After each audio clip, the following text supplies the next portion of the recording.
Атыңыз кім? Камилжан. Жаңа Құда айтты ғой, Қарақалпақ деп не? Сол мен болам. Үлкен қалпақ киген емес ол. Қарақалпақта көріш, Қарақалпақ киген. Мен Сәкеннің бажасы болам, туған бажасы. О, құтты болсын. Құтты бола берсен. О, мен білемен.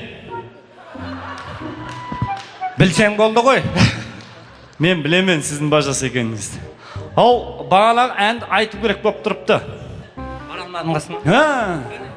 Жоқ, бұлай айта берсеңізші. Бара алмадым қасыңа, бара алмадым. Өдім жүзіңе қарап тоя алмадым. Құда балаң айтқан жақсы еді ғой.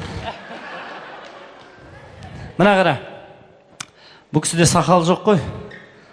Сақал алатын берді. Бажасына сақал алатын Алла өсет шығар енді. Өсет шығар.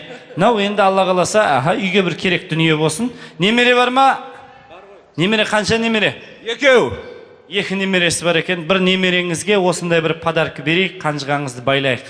Сонымен бір сұрақ қояйын деп едім аға. Бола ма? Жыланның қанша түрі бар, білесіз ба? Ненің? Жыланның. Екі түрі болады. Қандай бар? Еркек ұрғаш. Молодец! Билет кетші!